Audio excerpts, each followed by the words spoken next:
Hello, everybody. Welcome to GlitchCast. I'm Adam, I'm Andrew. and today we're going to be talking about our favorite games of all time and a little bit about why they're our favorite games of all time. And we're going to do this as calmly as possible and without any loud noises and no yelling. but probably with some Probably yelling. a lot of yelling. Andrew, here's how I think this should go, and if you disagree, we can restructure it right here on the spot. What I'm thinking, I've ranked out my top 5 games, okay? Sure. I wrote them out. You also have written yours out. Not in the same spot, but yes. Why don't we start from our bottom of our list? Okay, our number 5 spot. You can go first. Tell me, a little bit about your favorite game, what it is, what platforms you played it on, if there's multiple ones. Sure. Maybe if there's some nostalgia, tell me some stories about it, some fun memories. And then I'll go. And then we'll move up to number 4, and then 3, and then 2, and then Sure. big reveal at number 1. Sound good? Sounds good. All right. Hit me with your number 5 spot. The comments are going to shoot me for this one, but my number 5 is Rocket League. It's always a classic. It's always one I go back to. It's always one I jump on when I feel bored or when I don't want to do anything and I just play a couple rounds, no matter how angry it makes me. I love it. It's nostalgic because I played it for many, many years.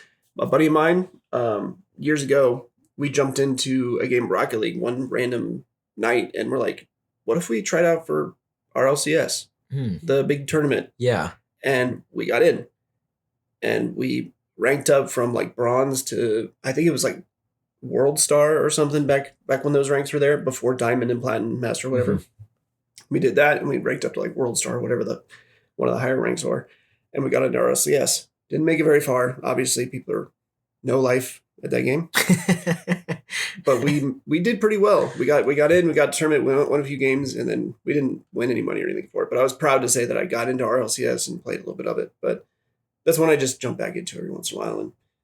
And I love playing with anyone. Like, if anyone wants to play it, I'm always up to play it. So, We played a few rounds, didn't we? I think so. And by that, I mean you played a few rounds and I drove around. Yeah, you drove in circles and I hit the ball into the net. I tapped the ball sometimes. But that's okay. I used to be, back in 2014, I don't remember, or it was like 2015, 2016 when I played Rocket League when it first came out. I really was very competitive. I didn't let my friends play with me because I always hogged the ball. I never had anyone else to actually like enjoy the game as much as I do because I always ruined it for them. I played ball hogged. I took the ball too much and I was very competitive and angry and yelling at people because I'm like, you suck at this game. Why are we playing this game together? But the more older I get and the more I realize that's so dumb to do. I don't know why I did that. Oh, you would have hated me. We would have punched each other. Yeah. Yeah. There would have been loud noises. That's okay. But I realized the more and more I've grown up, the more I realized it's a bad move to be angry at a video game. I get mad at Fortnite because, it's Fortnite. You do get mad at awful. Fortnite, but we love you for it. Yeah, but every other game is okay. Like, I'm usually pretty chill anymore, but Rocket League is my number 5, I'd have to say. Yeah, I there were some games I raged at. Yeah, my number 5, I couldn't pick between these two. So it is a tie, which I know seems kind of cheating, but I really could not pick. I literally wrote out on a sticky note like a pros and cons list of each of these, and it was like tit for tat both ways. So my number 5, Super Mario 64 DS, specifically on the DS remake, and Super Mario Sunshine for the Nintendo GameCube. It's a tie for both. Okay. Here's why. Some of my most fond childhood memories happened with those games. For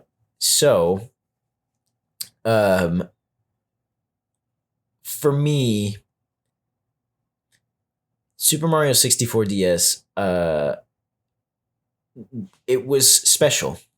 Not to get too emotional here, it was special because my very first video game was Super Mario 64 on the Nintendo 64. It wasn't mine, though. It was my brother's. And so he was nice enough to let me play it, and when he wasn't, I was sneaky enough to get in his room and play it. You sneaky little devil. I would. And I would regularly get caught, playing his video game console. He got it for his birthday one year. I was too young to be playing video games when he got it, to be fair. That's okay. And that was like the first game we sat down and played. I think when I got a Nintendo 64 as a gift when I was a kid, it was like my 6th birthday or something. Like, I was really young. So I can imagine. And you're a little older than me. Yeah, just a couple of years. So I can imagine. Actually, I think you are my brother's age. No, I think he's a year older than you. I'm not afraid to say it on the podcast, but I'm 32. Yeah, he's older than you. Okay. He's a year older than you. Well, I turned 33 in a little bit. I lied. He's 2 years older than you. Oh shoot. So yeah, but I wasn't able to. He wasn't like overly possessive of his stuff, but there were like the big things. He's like, well, you're gonna break a controller. Yep. And I did.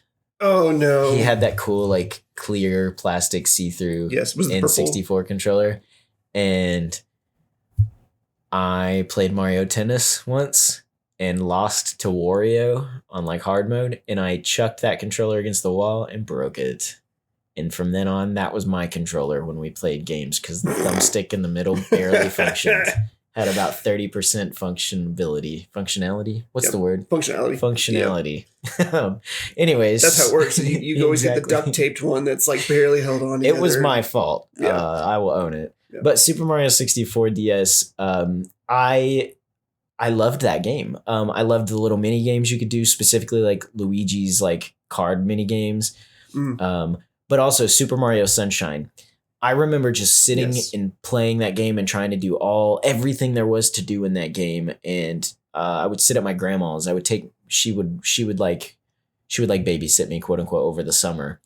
And I would sit and just play that. And, she'd sit and talk to me about it. She didn't know video games and stuff like that. She didn't care about video games, and it was past her generation, and she just didn't care. But she's too old. But she would make time for me to sit and talk with me about them while I would play them. She'd ask me. She knew who Mario was. She's still alive. Even to this day, she knows who Mario is. Like if you ask her, the guy with the mustache and the red hat, she'd be like, well, that's Mario. That's Mario. And so she'd sit on the couch. I'd sit on the floor in front of the TV. She'd sit on the couch behind me and would just ask me questions about the game. But I also loved how that was one of the first like Mario games to me that really escalated the Mario series beyond I'm just trying to save the princess. Yes, you are, but there's so much more to it. There is more. The mechanics are just, it was a massive jump in Mario mechanics, in my opinion. Mm-hmm. But yeah, anyway, that's my number 5 spot. Can I interject with that one? Please. I love that one. It's great. I'll be first to admit, I've never beaten it. Yeah. I've never completed it.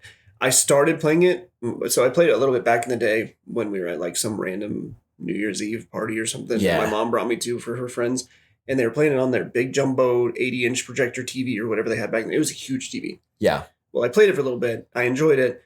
Never played it again. Didn't own it. Sure. Until last year or earlier this year when we had it for the Switch. We had that little 3-pack for the Switch. You have that? Mm-hmm.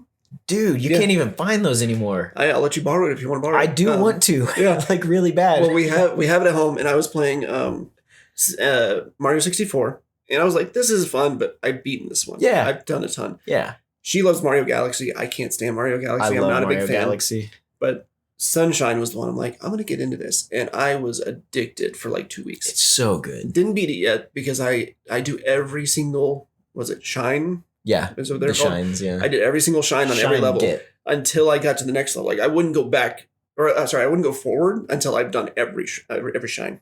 Yes. And I remember the day I beat that game too. I was at my grandma's. She had this really old, like brown couch in the side room that was always way too hot because there's like a big picture window in there. Mm-hmm. So in the sun for like the entire afternoon, the sun would just shine right in there. So even with the AC on, which she never really turned the AC on anyway, so her house was always warm.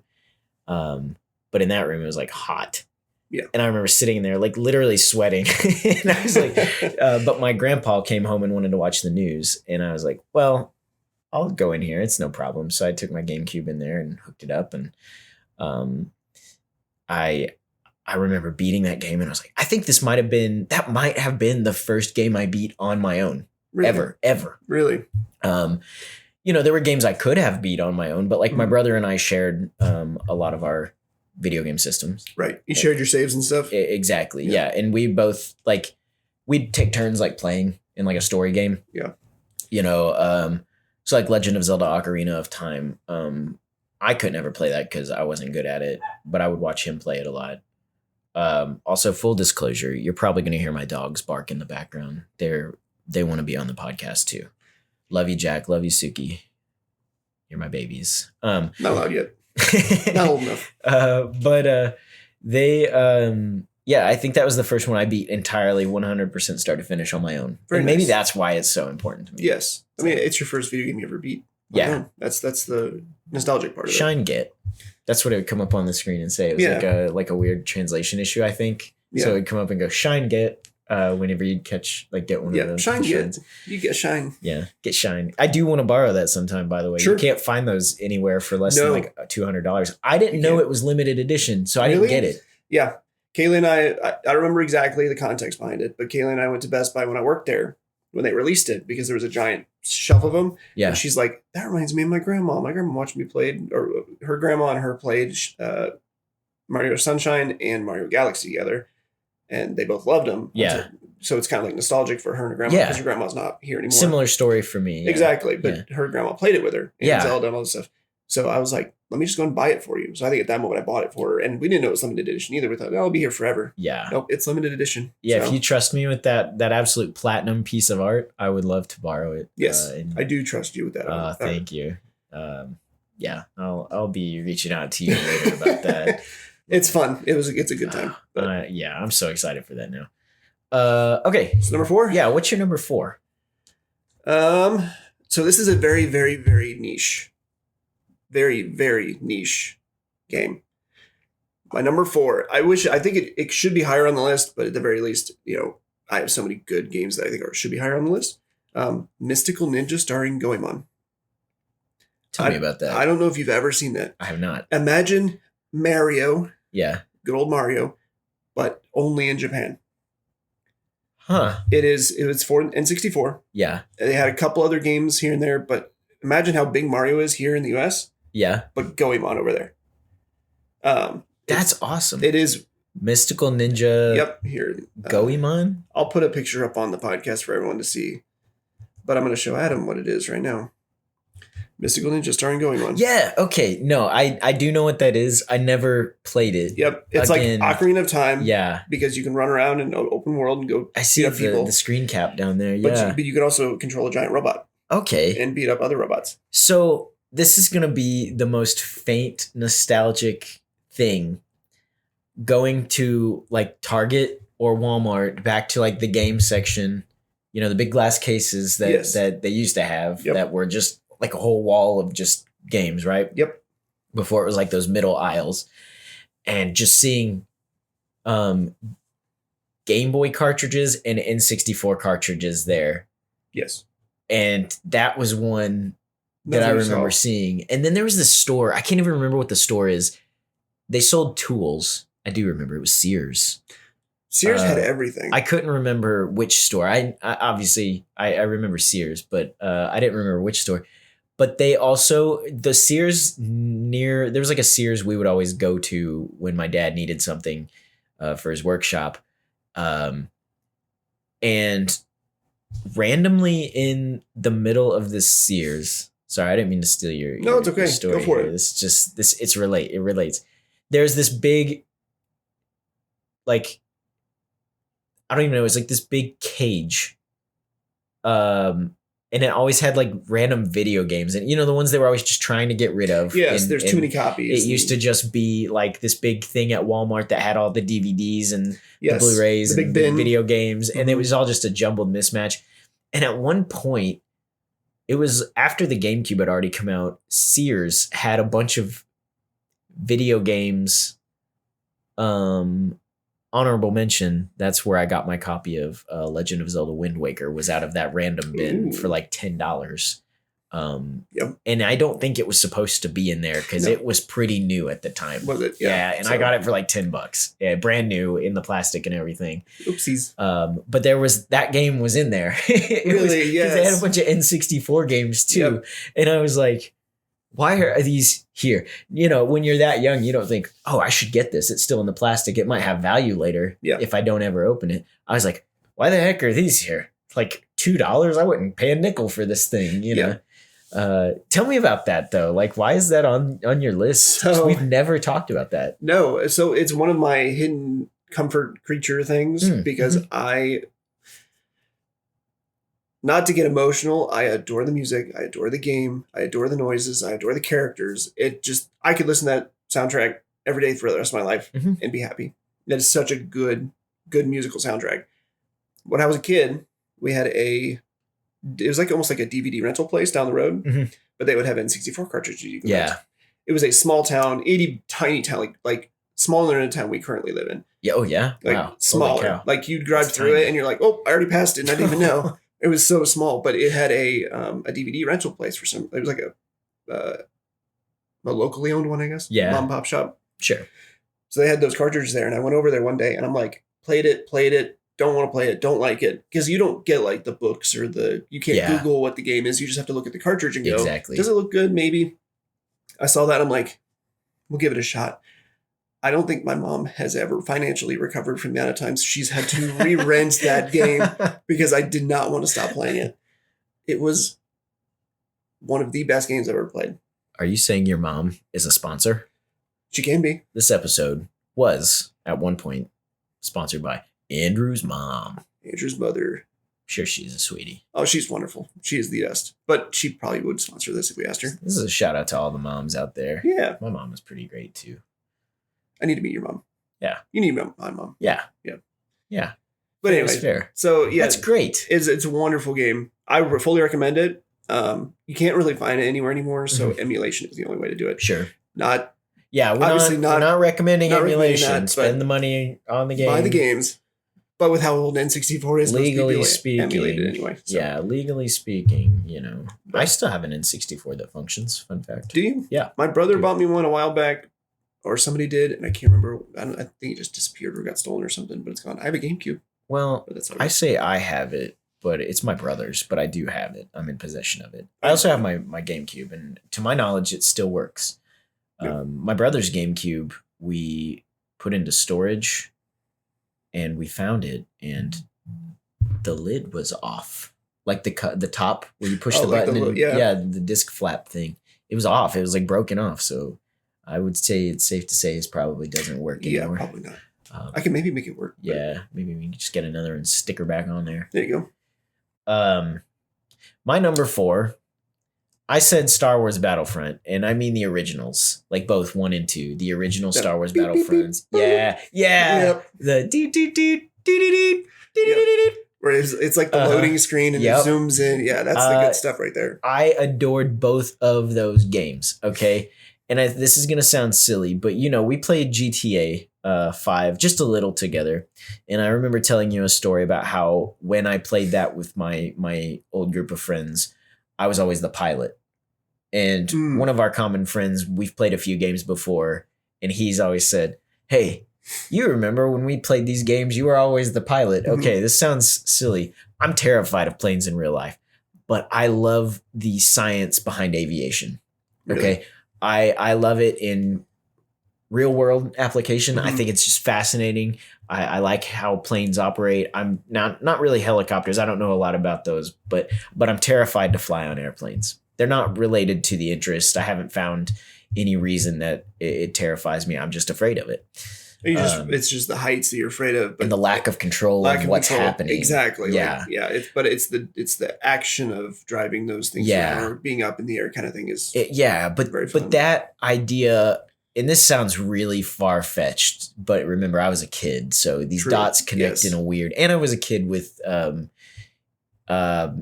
some different ways of learning than others. I'm a little bit neurodivergent. We've talked about that a little bit. New podcast diagnosed episode? To yeah, sure. Yeah. Diagnosed. I'm not just claiming that because that's the fun millennial high school thing to do. That's another offshoot. Oh my gosh. Millennials, when they were in high school, all wanted to have neurodivergency. Yes, they did. And would always be like, I have this. And I'm like, you probably don't. But No, maybe you do. Did your doctor say you do? No? Yeah, Okay. my doctor did. Yeah. So anyways, so the dots here connect really weird. But this is where Star Wars Battlefront 1, like the original, was where I really started to get this idea of I like aviation and I like flying and piloting, especially really only in video games, because the flying in that was so crazy in the first one because you had like free reign controls over the ships that you could get in and out of. So I would specifically like the Bespin platforms stage. I would, are you Googling it so you can see it? Well, I'm going to Google something else, but yes. So I would get in like the Jedi Starfighter and I would fly around and I would like dive bomb at the soldiers, like the enemy soldiers running across these bridges and stuff. I would take out, yes, I know what you're Googling. Star Wars Rogue Squadrons, honorable mention. I did all the Star Wars piloting games. In fact, even the newest one, like Star Wars Squadrons, I was playing that in VR the other day. That is an experience. Yeah, I have a story for that. For Rogue Squadron. Whenever you're share it. I love that game. That is nostalgia and a half for me. If this had to be number 6, I'd put number 6. Sure. I played the crap out of this game. Yeah. N64. This is how I got really, like, not to toot my own horn, I'm really good at flying things in video games. Yeah. I'm really good at piloting, just like you are, obviously, but I toot my own horn with that because I know I am good at that stuff. This is what got me there. Because you started on that. You started on this, Same, and probably. you have to fly, you have to slow down, fly things around, you have to like shoot things. The biggest thing about it is there's one level specifically that has like multiple buildings and you have to weave in between them to shoot the people in between them. Yes. It's literally impossible. Yes. And I did it after hours of practice. And I'm like, this is how you get good at games. There is one of the ones that came out on GameCube. I think it's called like Star Wars Rogue Leader or something like that. There's a cheat code for it where you can drive like a car. Yeah, that's the one. You pulled it up there. You know, when you put it in the video, you're going to have to put a screenshot of it. I'm going to have to put up screenshots, yeah. But there's like a cheat code where you could drive like a Buick. You could fly a Buick. Yeah. Cool. It was a black Buick. And it was so cool. And so I was a big cheat codes guy on those old video game, like GameCube games and stuff. But yeah, so a lot of that. Also, I'm a huge Star Wars fan. We're going to talk about that in a later episode. Nerd. It's all right. I'm just kidding. What you can't see right now is I have what I refer to as the lightsaber wall next to us, where I have a collection of like replica and Force effects, and there's a couple Disney sabers up there too. And then I've got one that's in disrepair that I have to get a replacement blade for, and a couple customs up there too. Take a picture just to add to put it up there on the podcast. Yep. But it's cool. I also have a rebel flag hanging in the back of my office that I work from, which is kind of cool. See right over there. Rebels. And what's really cool is there's a secret to that. Okay, there's a secret to that flag. If you take the rebel flag down, there's a Mandalorian flag behind it. You can kind of see it peeking out. I can see it, yeah. But yeah, I'm a big Star Wars fan. Yep. So those games they had to be on the list. I like the new Battlefronts too. I really do. And honorable mention, like the Jedi games, like the ones with Cal Kestis in it. Those were phenomenal. They're so good. Yes. The story's great. The third one, we're hoping, as Star Wars fans, man, we're waiting with bated breath. We're hoping it gets announced soon. Yep. There's hints. I think with you with Star Wars is me with my number one pick on this list. Oh yeah. So I'm excited to hear it. You see my list up on the prompt in front of us. I haven't seen your list yet, so I'm really excited. So tell me, you can probably guess what my number one is, but anyway, I don't know if I could. Don't share it yet. I won't. Wanna... But okay, what's your number 3? I talked way too much. Oh, that's okay. Star Wars, man. Honestly, I think this podcast can go on a lot longer than we think. Because we were hoping a half hour, but might go over a little. Might go a little. The half hour is a rough suggestion. Yes. Okay, so mine is kind of almost in the same theme of what we were just talking about with piloting. It's Star Fox 64. Oh yes. Not the original Star Fox, not the new stuff, but N64. 64. Version. That was my jam. I rented that from that same store, and I played the crap out of that one. Yeah. And I beat every single mission on that. Got every medal. I think you can only get one medal per, but it's because you get like the secret paths and stuff. Yeah. And I just beat the crap out of that game. It's just so good.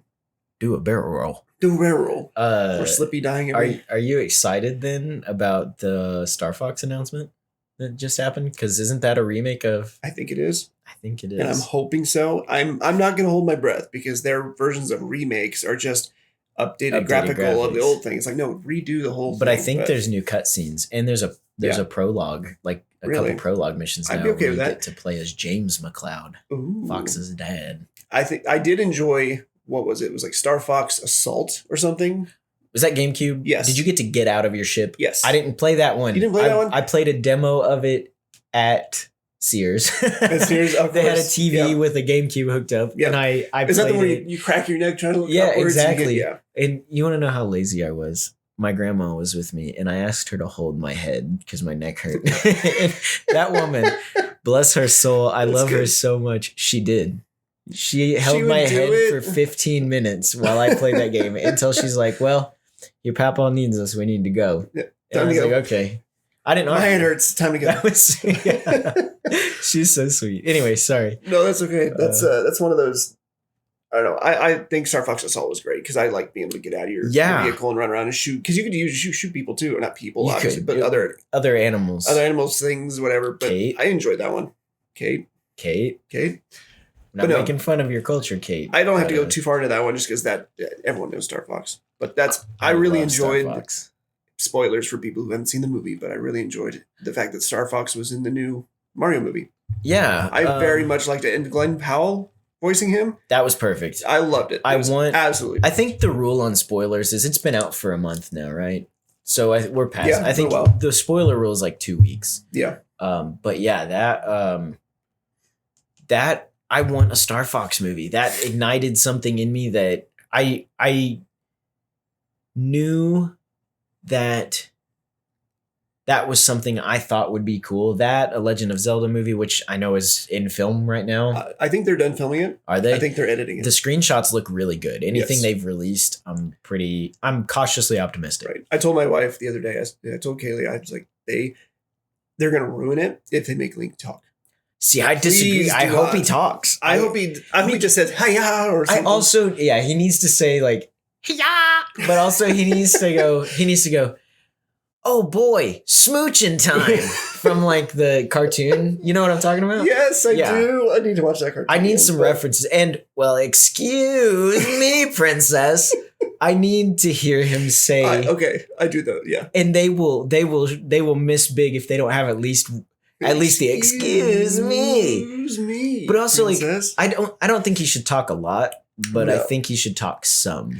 He's not mute, obviously, but I don't think he does talk much at all. So, like, don't make him talk. Yeah. That's just the lore. Okay, that's fair. But I also don't want a movie in which it's like one of those silent films. What was that? There's a movie with Nick Cage recently that he did. I don't know if it was recent, but he did it and he had like 5 lines the whole movie. That'd be okay. Something like that. Some talking lines are fine, you know. Well, he was like the main star of the movie too. Yeah. He'd only talk like 5 times. That's okay. Anyway. That's a pretty good transition for my number 3.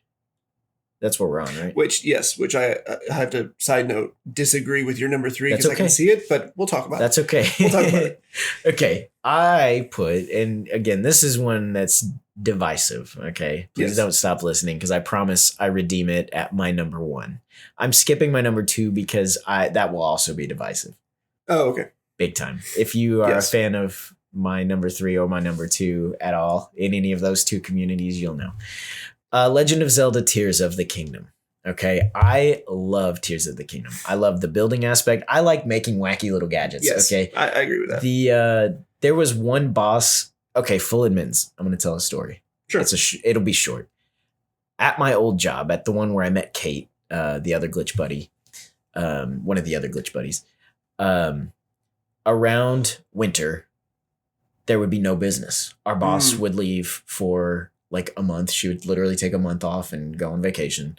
Our other boss would be out of office more than he was in, spending time with his family. But we had to work until we got off for about 2 weeks, starting on like the 23rd.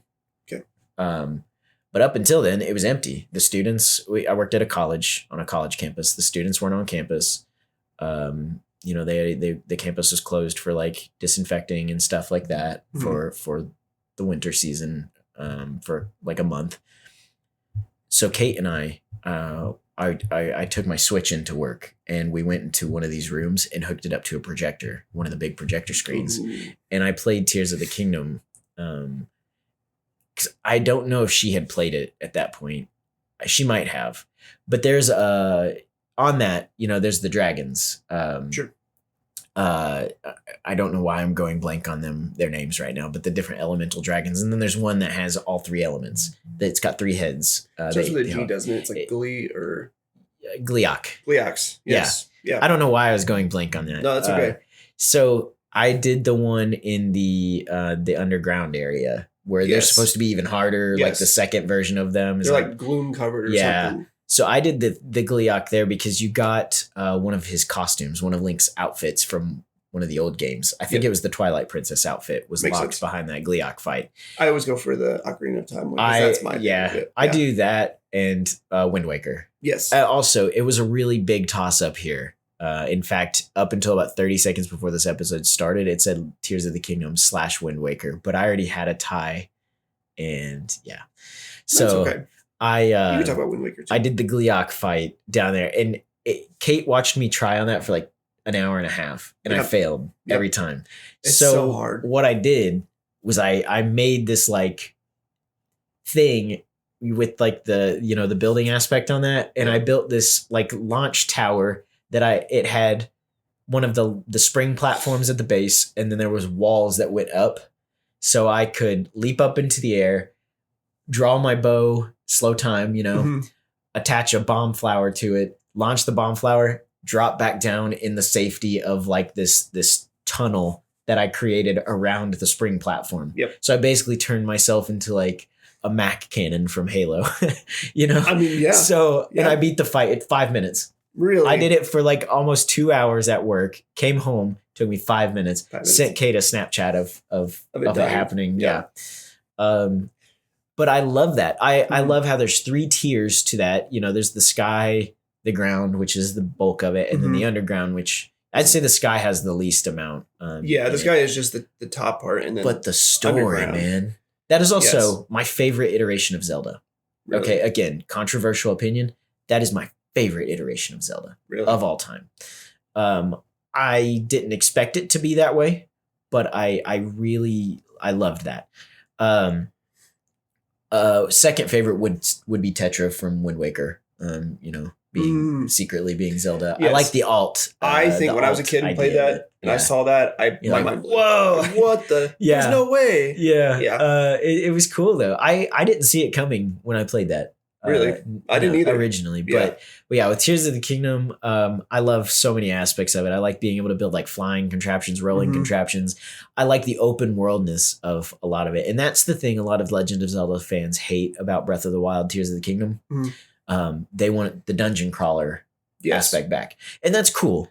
That's what Zelda started as, but this evolution of it, and I think I read somewhere the next game is being developed, and it's not going to necessarily what they think, what leaks have shown so far. It's not necessarily going to be a third in this like Breath of the Wild trilogy. It's not going to be a trilogy. It's going to use the same mechanics though, build off of that and be its own. There's the timelines. It's going to be a different place in the timeline. Gotcha. And I'm excited for that. I love the free roam. I love the ability to dress Link up however you want. To me, I have a friend who he's like, I hate those games. That's not Legend of Zelda to me. That's another game. That's Skyrim. That's Oblivion. I'm like, okay, but no. It's Legend of Zelda because you're Link and you're trying to save Zelda. Yeah. What I really want that could have just, I will tell you now, this would have been number 1 for me.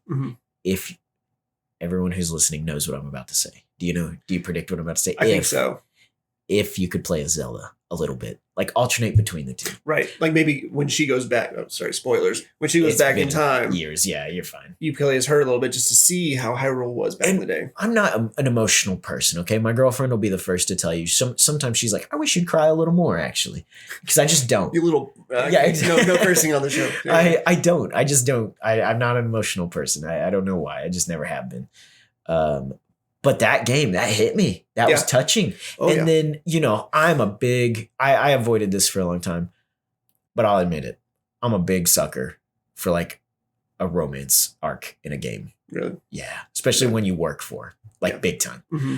The implications that exist in this set of games that Link and Zelda are finally together. Mm-hmm. I think it's at the end of Breath of the Wild. It's implied that they kiss. Like it zooms out, you see their feet like face each other, and then it zooms out. And by the time, you can kind of see them lean in a little bit on that very final cutscene before it goes to credits. Yeah. They're too far away. The camera's like way zoomed out, but it's implied that they're leaning and kissing. Right. There's a house, Link's house, quote unquote, in Tears of the Kingdom.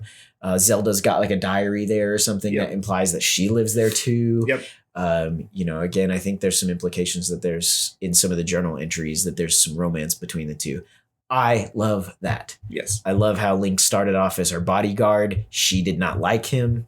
He persistently was there for her and like showed up time and time again and then basically lost his life for her. Yeah. And then, that I don't know. I could go on about this. That's another episode in itself. A full episode. Legend of Zelda. Just a whole Legend of Zelda episode. I think we should do that. But Tears, agreed. That can be like episode 15 or something. At this point, we have so many. Talk about all the games. I love Tears of the Kingdom though, because to me, the thing I wish wouldn't happen, the weapons break so easy. And I have a lot of the quote unquote collectible weapons that you get from like the amiibo and stuff. And I know there's ways to get them back, but like, I don't want to use them because I don't want them to break. And even if you fuse them, they seem to break just as fast. Yeah.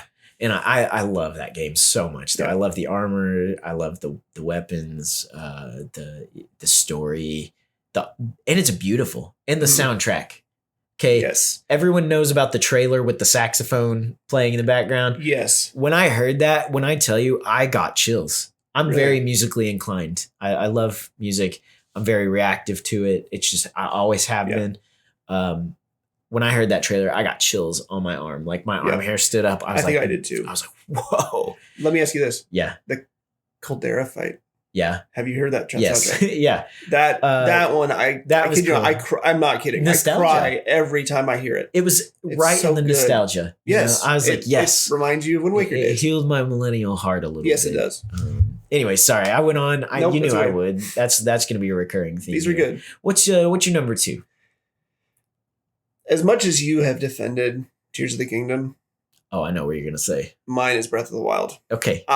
We're not going to argue because it's valid. It's valid. It's a wonderful game. So I always grew up as a big Zelda person. I love the dungeon crawling. I love the aspect of you go fight a boss in a temple and you go to the next one, fight a boss in a temple and you save Zelda. I'm also, because of my number 1, am a huge apocalyptic fan. Okay. So you know what my number 1 is. It stacks up. Yeah. I know what your number 1 is. Because of that, I love the fact that Link wakes up 100 years after a war. Yeah. And everyone's gone. Yeah. There's nothing. There's a few small towns here and there's some people are thriving. That makes perfect sense. But it's an apocalypse, basically. And I love the getting up as Link and go explore. Yeah. There's no, obviously there's a trajectory you need to know where to go at the beginning. But once you're free, once you get the glider and you're free to go. And that opening shot where he like walks out and that's a direct homage to like one of it was like the first, right? One of the first or a previous installment. Yep.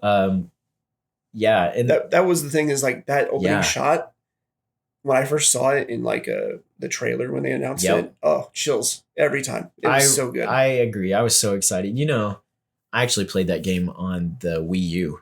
Really? Yeah. And my good friend Colton and he was like, he like stayed with me for like 2 weeks once because he was like, I think he was like working on getting an apartment. Oh. And I had saved up a lot of money and I didn't have anything to spend it on. And it was like 2 a.m. and it was when Walmart was still open 24/7 in my hometown. Oh. So it was like 2 a.m. I was like, you want to go get a Wii U? He's like, you want to go buy a Wii U? He's like, I don't have money. And I was like, I've been working. I have money. It can be mine and we can just play it. He's like, yeah, dude, I guess it's your money. Let's go. So we got my car at 2 a.m. went and got a Wii U. Dang. And I bought Breath of the Wild on it. And when I tell you, I maxed out. There's nothing more I could do in that game. Really? I loved it too. Yeah. I did not by any means dislike that. I think Tears of the Kingdom took any of my complaints with Breath of the Wild, which were far and few. Right. and just fixed them. I'd have to say I think so. that's why I like Tears of the Kingdom Yes. a little more. But I maxed that game out. And then the Switch, I got a Switch as like a Christmas gift from my dad one year. And he got me that game for it because he's like, yeah, you like these and Mario. And I was like, oh, thank you. And then I played it all again.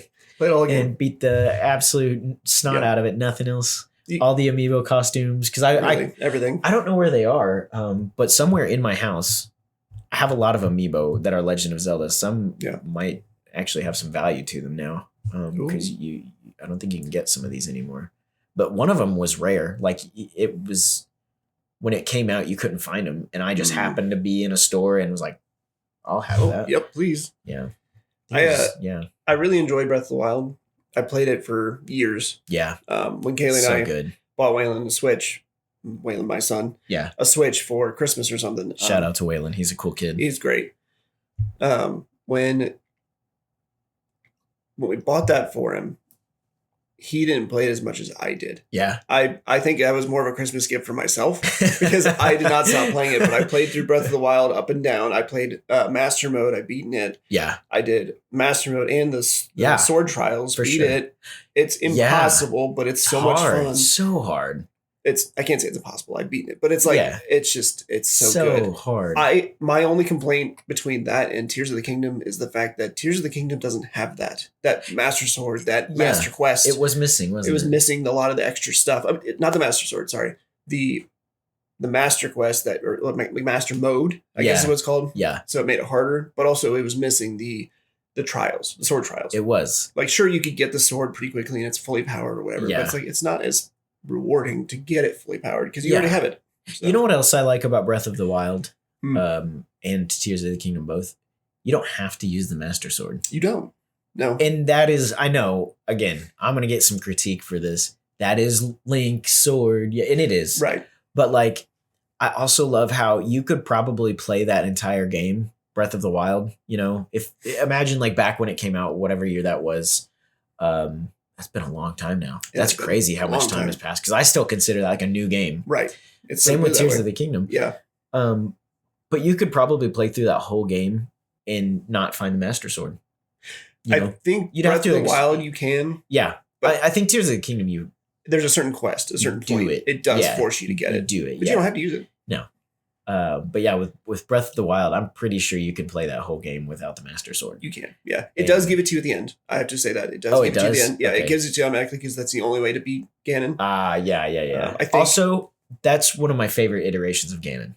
Yes. Ganon. Like the big... And in Tears of the Kingdom, Ganondorf. Yes. That fight. Yeah. I think that is my favorite iteration of Ganondorf. I have to admit, I think the ending for Tears of the Kingdom is better than Breath of the Wild. Oh, it's so good. Just the big fight. The Breath of the Wild ending felt just, it just happened all of a sudden. It kind of did. You know? Yeah. And I'm like, you walk in and all of a sudden, boom. But I remember I had a lot of hard times with the Ganon, like the one under the castle in Breath of the Wild, like the first phase of that fight. Yeah. I was so irritated. I actually could not beat that fight. And some people say it's easy, but keep in mind, different phases of being prepped for that. I wasn't. No. I think I got the Master Sword and you had to have like 10 hearts or something like that to get it. I think I had 11. And I went into that fight. So you barely just got the Master Sword and went into the fight. No, I did all the Guardians and stuff like that. So, you know, it has that cool cutscene where it weakens him by like half or something. Yeah. Which is awesome. Yes. I thought that was cool. That's a great way to reward you for beating everything else. Yeah.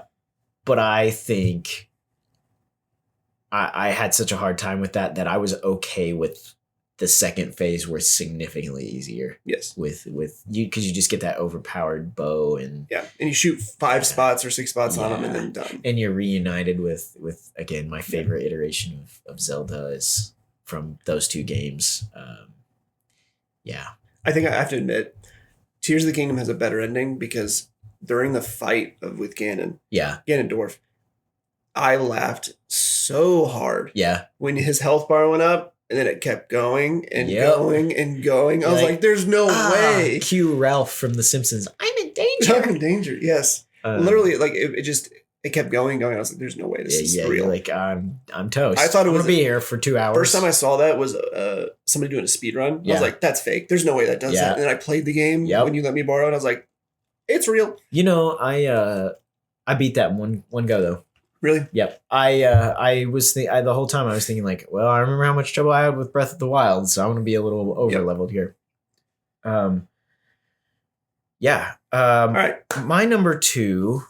This is gonna get a lot of flack. Okay. If Tears of the Kingdom didn't get me video game canceled, number 2 is you canceled all the Assassin's Creed games except the side scrollers. Okay, there's the side scrollers. They're cool. Is that like a mobile game or something, or are they actually side scrollers?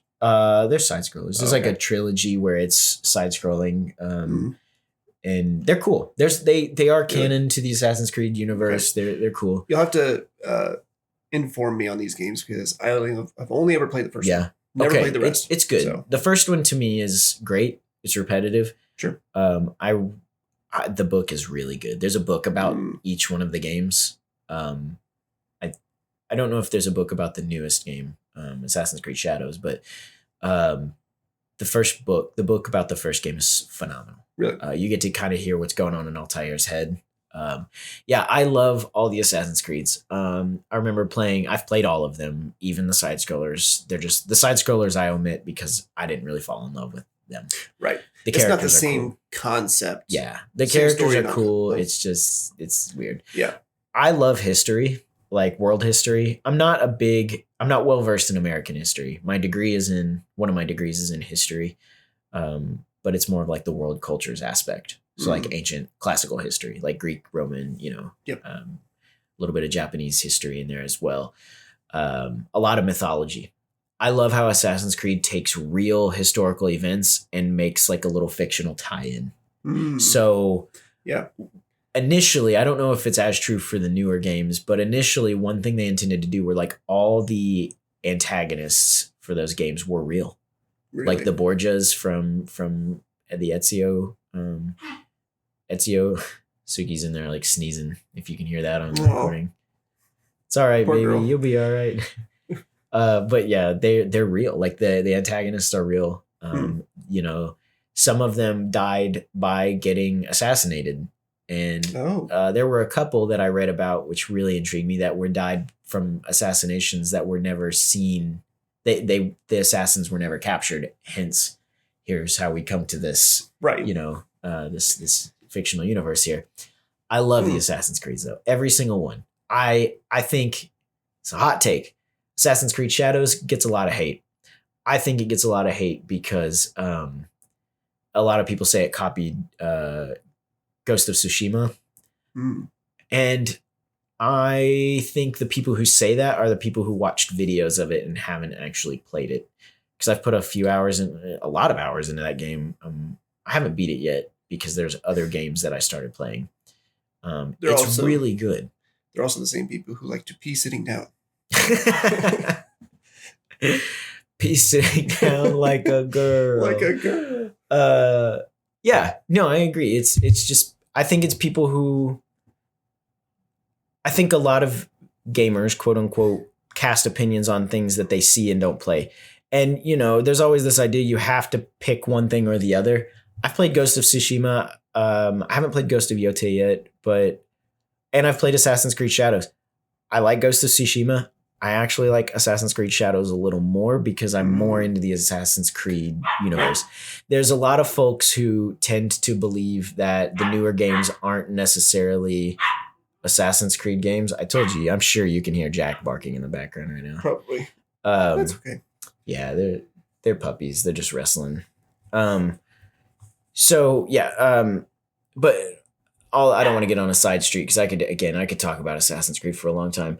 My favorite Assassin's Creed is everyone's favorite. I'm not different in saying that Assassin's Creed 4 is my favorite, but mine's not 4 because I've never played it. It's the pirate one, They're remaking it. And it's got like new mechanics, better. I've seen people like stand on the pirate ship and then it like goes down and they're just standing on it with it, like Jack Sparrow. But no, I love that game. Edward is a really good protagonist. I'll let you do your own reading there because just Assassin's Creed 4 as a podcast episode in its own, and I won't bore you with that. But the one I've put the most hours into, I actually 100%ed. Gosh, which one was it? Assassin's Creed. It's not Revelations. I can't remember now, man, because I've played them all to a big extent.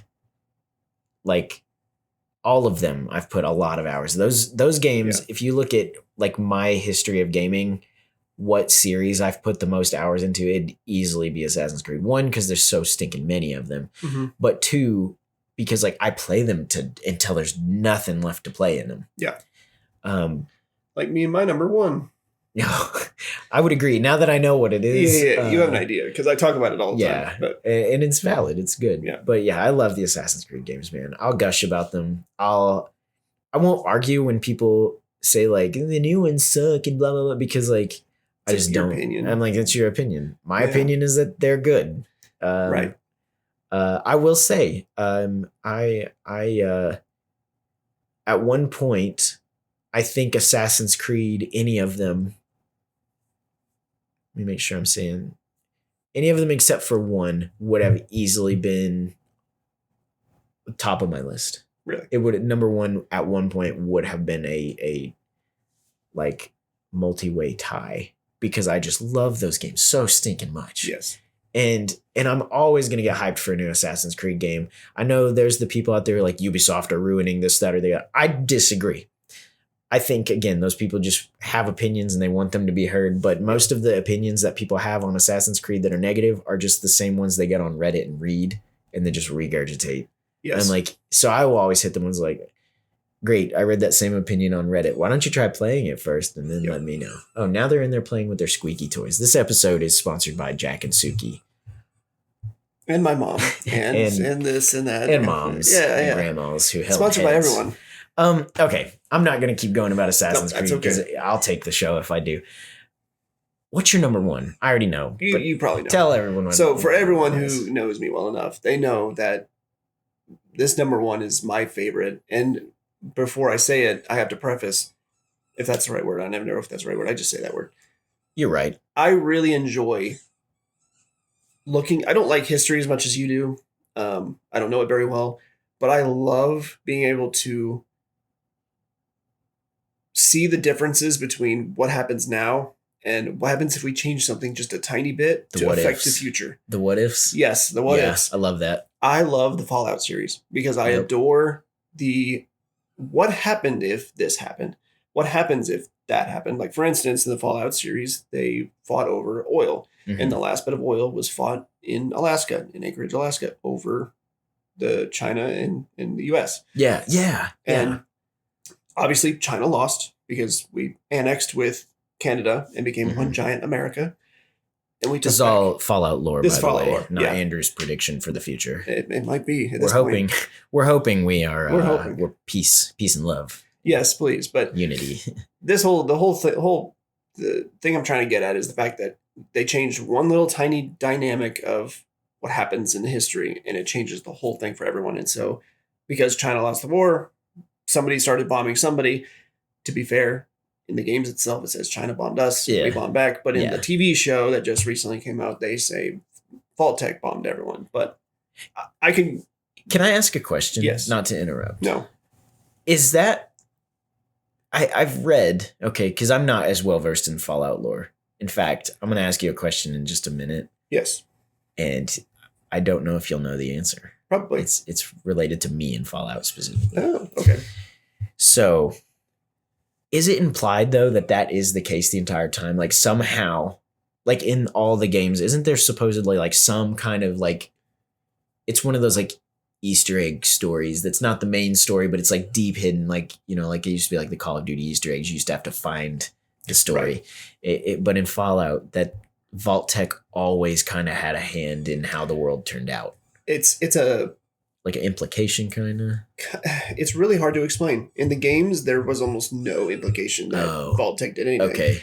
They prepared. It always shows in like the terminal entries and people talking and the notes that they prepared for this and they saw that this was going to happen. But you can imply that they did cause it because they bought up all these companies and prepared for all this stuff and made sure everything was set so that they could have these vaults made before the war started because they saw the war coming. The TV show was the only point that they said Vault-Tec started it by bombing everyone kind of thing. In the games, there is no implication that anyone started. They do say quite a lot of people in the terminal entries, especially in the DLC for Fallout 3, said that China started it. They started bombing. But then the rest of the world says, no, we don't know who started it. Yeah. But yeah, so it's a whichever you take as gospel kind of thing. Okay. Can I ask you another question? Yeah. Do you know what my favorite Fallout game is? 4. It is 4. You gonna hate me like everyone else does when I say that? No, because 4 was. I say it like this to every single person who I talk to. So I get very passionate with Fallout. I love great. The lore. That's your bag right there. It is so good. It's like you in Assassin's Creed. Yeah. I love Fallout. Yeah. You play number 3 for the story. Yeah. You play 4 for the choices. Yeah. Because you can make all the different choices in New Vegas. Yeah. Sorry, let me take it back. Not 4, New Vegas. New Vegas. You play New Vegas for the choices. Yeah. You play Fallout 4 for the mods. Yeah. You mod it. I like the story in 4. The story is great too. And the choices, but it's mostly for the mods. Yeah. 76 for the multiplayer. I've not played 76. 76 is immaculate. It was not good when it wasn't good released. At first, right? No. Yeah. But they have really turned it around. I've heard. Yeah. Kind of fell into that trap like a lot of games recently have where it just was released so they could get it out there. And then they're like, well, people are going to buy it and then we're going to sink money into fixing it. But it was one of those, it was pushed so hard for people to release a game that was a Fallout series that they could all play together. Yeah. That they didn't optimize it well enough. So people who bought it and played it, it lagged like crazy. It didn't work very well. It crashed a lot. That's a bummer. It was. Kind of reverse marketing. Yeah. If they would have taken another 6 months and optimized it, it would have been a much better launch. Huh. I would play it, but I think it's too late now. No. I've heard at one point it was just a bunch of people. Like it was hard for new people to get into it because others would just grief you so hard, like they would just nuke you or something like that.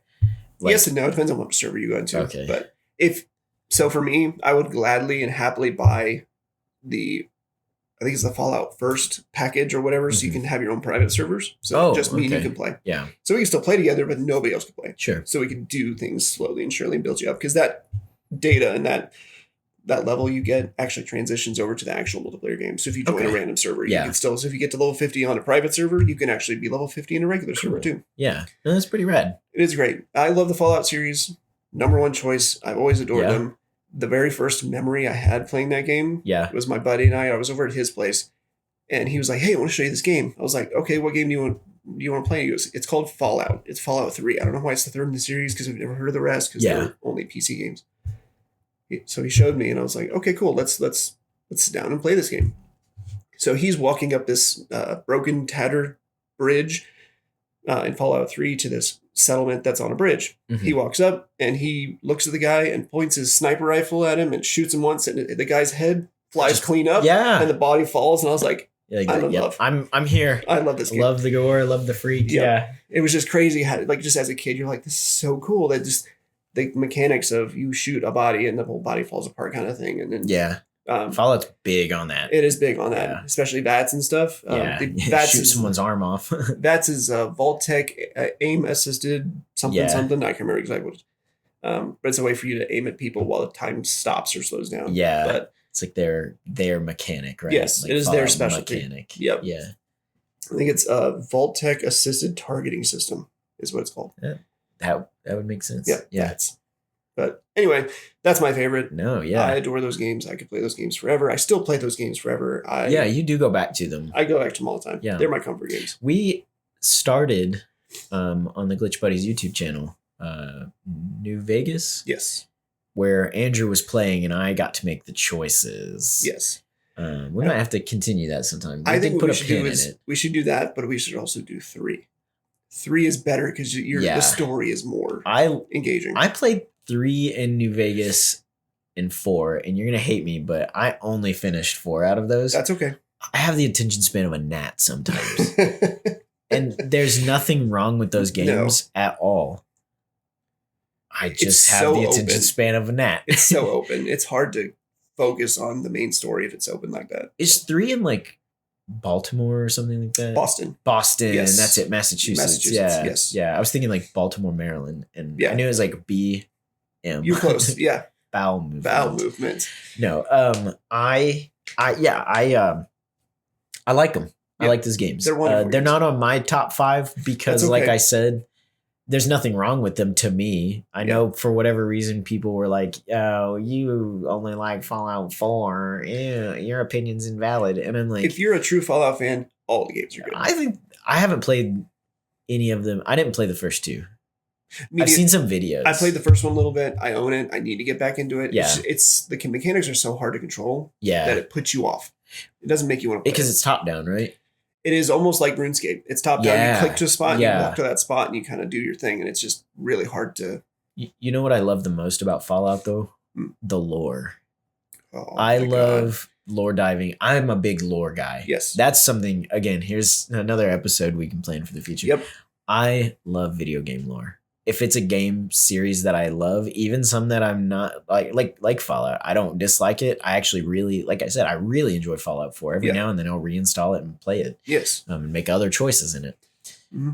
But I love reading about all the different vault experiments in the lore that they don't necessarily show in the games. I love going to the different vaults in the games that in like, you know, lore diving into like the things you can see. There's some. The show's pretty good. The show is wonderful. There are some vaults that actually are only accessible by a terminal. Like the terminal will tell you all about the vault, but it won't let you in. Yeah. And sometimes those are the best ones because you can kind of guess about what's going to what happened in there. And that makes me mad because I do want to get into those. Right. Yes. Always. And for a while, there were some instances in some of those games where that would be the case. And I was like, I'm kind of ticked off that I can't get in here right now. Yep. And I was like, I guess I'll have to come back later. And no, I won't say beat the game because that was only in Fallout 4, but like get further in the game and it's like, still can't get into this vault. Because for me, I'm a loot goblin. Yes. And in vaults, a lot of times you find loots like other jumpsuits, other stems, armor, stems, and medical supplies, armor weapons. Yeah.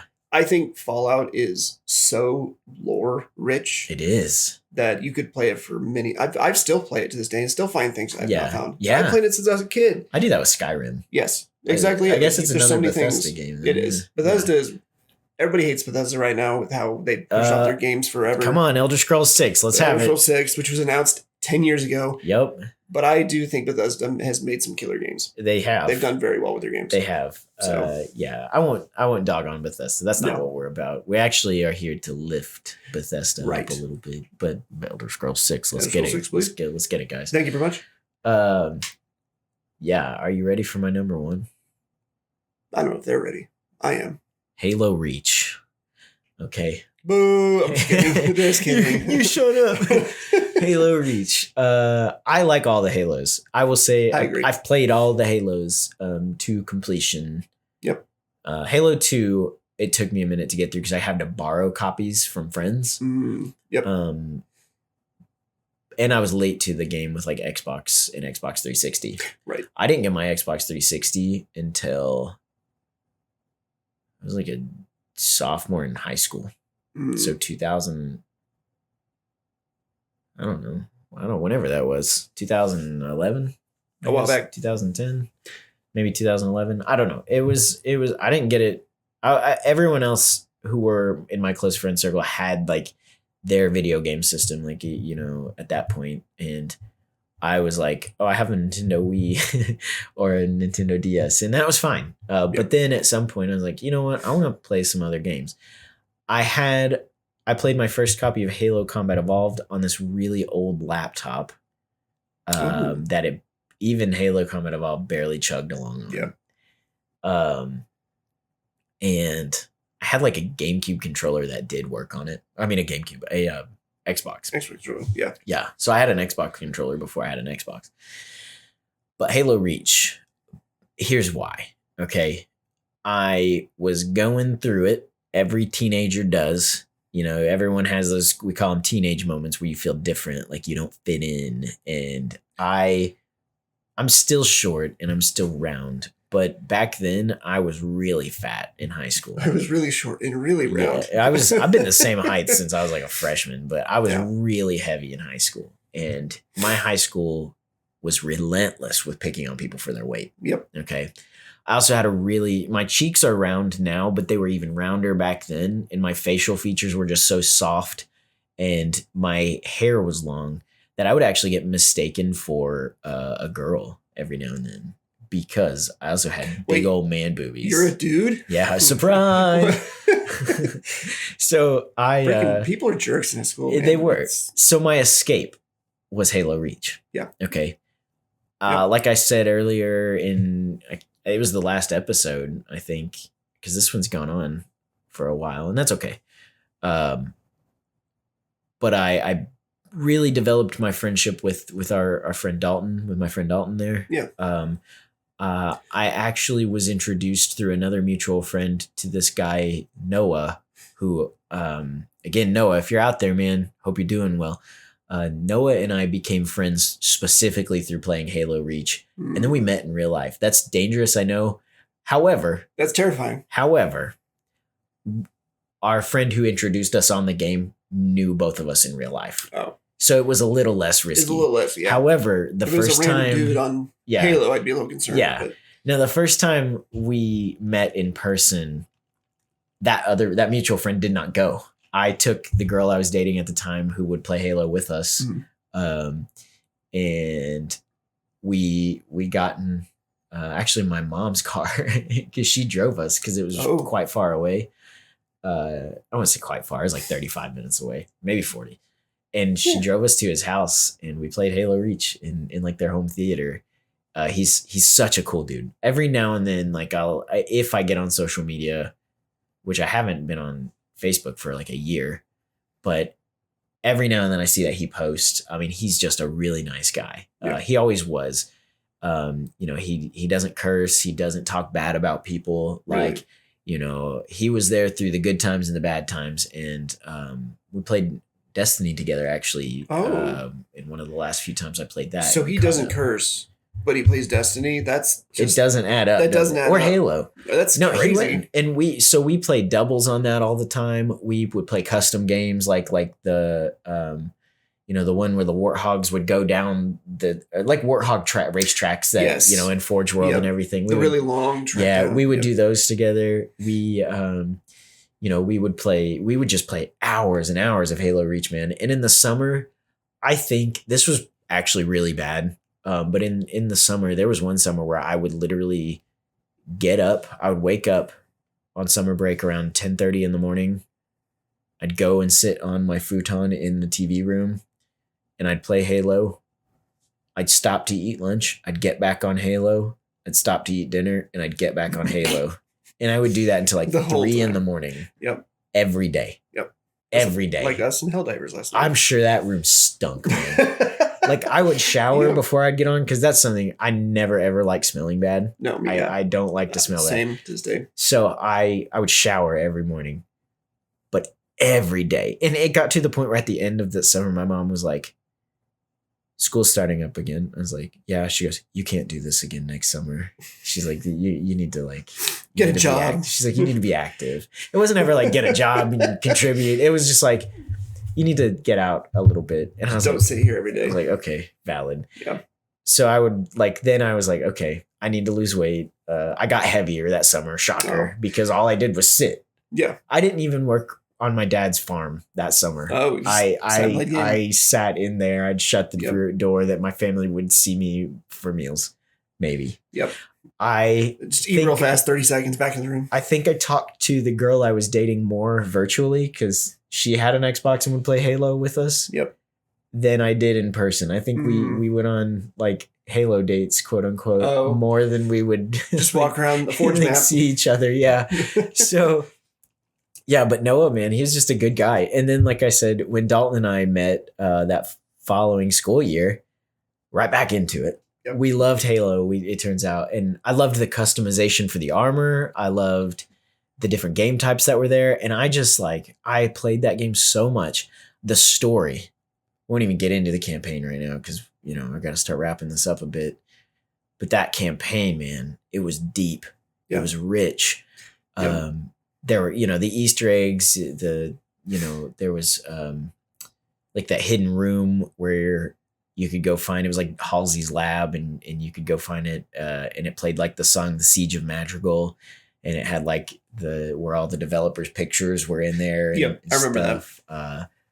That was so cool. And all of those characters were some of my favorites ever in Halo lore, especially Noble Six, because I like the idea of like, well, who is Noble Six? We are Noble Six. Yeah. When they say he's a hyper lethal vector, they're talking about us. Like we are that. Yeah. You know, we are that just really cool person that the Halo universe built. That's us. You know, it's like, who's under Master Chief's helmet? We are. Yep. But even more so because Noble Six was whatever we wanted Noble Six to be at the time. Yep. Then, of course, they expanded the lore, and Noble Six has his own lore now. Right. But I loved that game, man. I want so bad for a complete, you know how they're remaking Halo Combat Evolved. Mm-hmm. I'm hoping Halo reaches on that list. Yes. I think if it's Halo, yeah, they have like their own studio now, but like if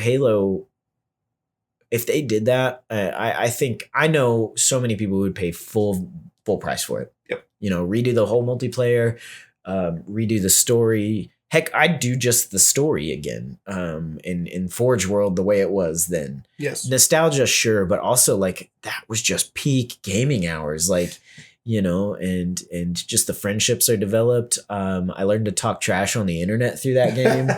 I learned that wasn't for me at one point, and just muted all and to this day, that's why like all of my settings for social on games are muted because of Halo Reach. Yep. Because I was like, yeah, that's not for me. Nope. But I loved those games, man, so much. Halo Reach very specifically, well-earned #1 slot for me. Do you remember last night we were playing Halo? We were playing Helldivers. Yeah. And I made that joke about, I'm going to Halo Reach this. Yeah. Because I got stuck and surrounded. I'm like, well. I was like, mission survive. I'm going to survive. And I did. I'm surprised. No, you did. I did better than Noble Six. Rest in peace, Noble Six. Darn it. You were the hyper lethal or vector. Yes. I don't know. That just reminded me last night because that was fun. Yeah. Well, that was why I got so excited when Helldivers 2 did that Halo collab. Yes. I don't know if you remember that, but I talked about that way too much. I made it out to be way cooler than it was. And then they made it it's a war two bond, armors. and that's it. Yeah, I love it though. I'm still all about it. True. I love all of that. But it was a smaller collab that we thought it was going to be. Yeah, but I'm okay with that. Yeah. I love Halo. The books are all great. There's some that are slower than others. I didn't even hate the newer Halos. Halo Infinite was a little slow to me, and that's the one everyone really dogs on, that and Halo 5. Yeah. They just tried new things, and it was a shoot and a miss. And I think ultimately that's what it's chalked up to. However, when people put as much money into AAA studios as they do and support, and you really can't afford to shoot and miss, And right. I think they're working on making amends for that with really re-releasing Combat Evolved. Right. Which I can see it being very good if they do it right. They will do it right. Yeah. I am so optimistic for that. I'm going to pre-order it next week, actually. It's on my to-do list for next Wednesday. I have a to-do list now because I have to. I grew up a little bit when I crossed the 30 line. But yeah, next Wednesday. I don't know when that is compared to when we'll actually release this episode, but I will be pre-ordering that game. Yep. But yeah. So those are our top 5 games, and I will say my list is fluid. That could change a month from now. It didn't. It changed a little bit. I rearranged some things. That's true. Morning, you did edit a little bit, but all of these games all mean something to me. I wouldn't say it's Halo Reaches. I think Super Mario 64 DS and Mario Sunshine at my number 5 spot mean just as much to me as Halo Reach does in my number 1 spot. Yeah. I don't think I could rank all of my favorite games, because right now Helldivers 2 would be on that list. That's true. That's a very good game right now. Yeah, I love that game. Mine are very stationary, very set in stone. Yes, that's okay. I love those games, and I go back to those games every single day. Yeah, or every week. Yeah, I don't have a fluid change or a fluctuation in them, but at the same time, I do enjoy a lot of these games. They're good. Yeah, that's okay. And even like Helldivers, I enjoy all the time. Yeah. So Helldivers has almost. I could see a Fallout collab with Helldivers. I down would the love road. it. I Yeah, did think not. they I'll will. admit, I did not like the Fallout collab they did with Call of Duty. I didn't get in on that. They didn't do it very well. They Oh. basically gave you a vault suit and said, "Here you go," and that's Oh, about it it. was the costume. It was not very good. It was just a couple of things, Sure. and Yeah. if they do an actual like Fortnite didn't do too bad with it, but they only gave you like the power armor. Oh, I forgot Fortnite did Mhm. a collab. I guess. But it was only a couple things. Yeah. It was not good. I think we could do an episode on Fortnite collabs too. Oh my gosh. We could do 30. We could do a whole episode of freaking Fortnite, man. Yeah. That game's going downhill quick. We'll, Anyway, we'll get Kate in on that one. Yeah. And Kaylee too. They both Oh, yeah. like that. they have plenty of hot takes for those. Well, thank you guys for Yeah, thank listening you. and tuning in to us chatting about our top 5. Let us know in the comments on On your top 5. your top 5, and or if you have any fun little nostalgic stories that could put a smile on our faces to read over. Thank you guys again, and we'll talk to you next time. Bye. Glitch Buddies!